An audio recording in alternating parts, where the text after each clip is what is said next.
அவர்கள் உச்சரிக்கும் பொழுது தோழியே நீங்கள் பெண் என்பதால் அது குறிலாய் அமைந்தது.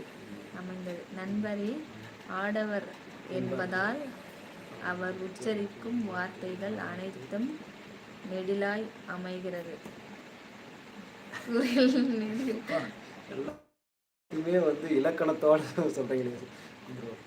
இல்லை அது வந்து எப்படின்னா, இப்போ திடீர்னு ஒரு வரியை படிக்கிறனாக்கா வந்து அது வந்து கவிதை அப்படின்னு படிக்கிறோன்றதை தவறுதலாக படிக்கக்கூடாது. ஏன்னா இவ்வளோ வந்து அருமையாக மென்மையாக வந்து உங்களுடைய வரிகளை வந்து தூய தமிழில் வந்து நீங்கள் பதிவிட்டுறீங்களா, அதை வந்து நம்ம அது ஃபர்ஸ்ட்டு ஒன்று அழகாக இருந்துச்சு. அது நம்ம தப்பாக வந்து படிச்சிடக்கூடாது இல்லைங்களா.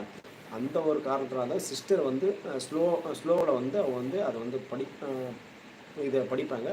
அதை படித்ததுக்கப்புறம் வந்து அதில் ஏதோ சில வரிகளை வந்து நம்ம கரெக்டாக எல்லாத்தையும் வந்து கரெக்டாக நம்ம பார்த்துட்டு அதனால் கொஞ்சம் உச்சரிப்பாக அதை வந்து படிக்கிறது. சரிங்களா? சாரி. என் வாக்கியங்களை நீங்கள் உச்சரிக்கும் பொழுது தோழியே நீங்கள் பெண் என்பது அது குறிலாய் அது குறிலாய் அமைந்தது. நண்பரோ ஆடவர் என்பதால் அவர் உச்சரிக்கும் வார்த்தைகள் அனைத்தும் நெடிலாய் அமைகிறது. சூப்பர் வைரமுத்து. இருந்தாலும் இருவரின் உச்சரிப்பு சங்கீதமே. வா, விஷ்ணுபிரியா அக்கா அவருடைய குரலில் நிலவை கொண்டு வா அப்படின்னு ஒரு லைன் பாடல் இருக்கு அக்கா. அதுதான் அவருக்கு பிடித்த பாடல் அக்கா. அது அந்த பாடல் செமையாக பாடுவார் அக்கா. அப்படியே விஷ்ணு ப்ரோ அந்த பாடல் தெரியல. அஜித் பாட்டு சொல்றேன், வாலி பாட்டுல இல்ல, அந்த பாட்டு சொல்றேன். சரி அபிலாஷ் ப்ரோ என்ன மெசேஜ் டிலே பண்ணிட்டீங்க bro? What happen? Vishnu bro அந்த பாட்டு பாடுங்க, ரெண்டு லைன் ஆச்சு. இல்லை எனக்கு வந்து சின்ன வயசுல வந்து நிறைய பாட்டெலாம் பிடிச்சிருக்கும்.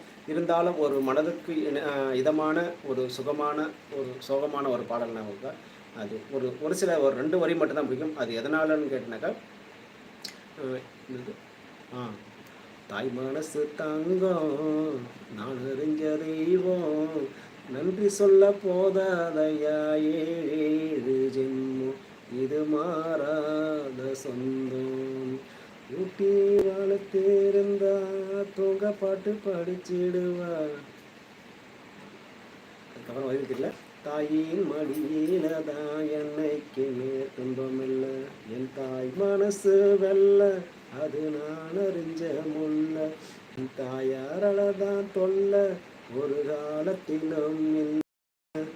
அண்ணமே அண்ணமே அன்னை சொல் வேதமே சொல்லத்தான் ஒரு வார்த்தை போதனையே, ஏன் சொந்தந்தான் தாயே விட்டு போகலையே அப்படின்ற பாடல். அது வந்து என்னுடைய தாயினுடைய நினைவுக்காக தான் அந்த பாடலில் வந்து தாயினுடைய நினைவுல அந்த பாடல் தான் வந்து நினைப்பாக வரும். அதனால் அந்த வரிகள்லாம் வந்து அது யார் எழுதின வரி எதுவுமே எனக்கு தெரியாது. ஆனால் அவ்வளோ அருமையான வரி. ஒரு தாயுடைய வழி ஒரு பிள்ளைகள்லாம் வந்து நினச்சி பார்க்கக்கூடிய அந்த வரியில் வந்து பார்த்தீங்கன்னா, இப்போத்தி பாடலாம் எப்படி இருக்குன்னு தெரியல. இப்போத்தி பசங்களாம் அந்த பாடல் வரிலாம் தெரியுமா தெரியாது. அந்த ஒரு ரீசனுக்காக தான், என்னுடைய தாயினுடைய நினைவுக்காக தான் அந்த பாடல் பிடித்த பாடல். சரிங்களா?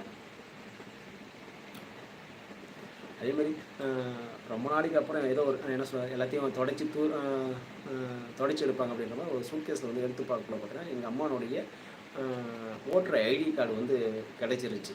சரிங்களா? எங்கள் அம்மாவுடைய ஃபோட்டோவே அதிகமாக இருந்தில்ல, ஏதோ ஒரு ஆதி காலத்து ஃபோட்டோ இருந்துச்சு. அந்த ஃபோட்டோ வந்து டிராயிங் மூலிமா வரைஞ்சாங்க. அதுவும் எப்போ 2000 வந்து வரைஞ்சாங்க. சாரி 2000 தான் எங்கள் அம்மா இறந்துட்டாங்க. அந்த டைமில் வந்து வரைஞ்சிருக்கிற ஃபோட்டோ தான் இருக்குது. ஆனால் எங்கள் அம்மாவுடைய ஓட்டர் ஐடி 1995 வந்து அவங்களுக்கு வந்து 45 வயசு ஆயிருக்கு அப்படின்ற ஒரு ஓட்டர் ஐடி இருந்துச்சு. இன்னமும் அந்த ஓட்டர் ஐடி இருக்கிறதுனால அதை தான் இப்போ வந்து குழந்தைகள் வந்து காமிச்சிருக்கேன். உங்களை பார்த்தது உங்கள் அம்மாவை பார்த்தது வந்து வீட்டில் இருக்கிற அந்த அம்மா, என்னை பார்த்தது எங்கள் அம்மா, அந்த அம்மா தான் இந்த அம்மா அப்படின்னு சொல்லிட்டு அவன் தம்பிக்கிட்ட காமிச்சிட்டு இருந்தேன். சரிங்களா? அதனால் உங்களுக்கு பிடிச்ச வரிகள் பாடலில் வந்து பதிவிடுங்க. அதுக்கப்புறம் எதனால் பிடிக்கும் அப்படின்றத பதிவிடுங்க. சரிங்களா?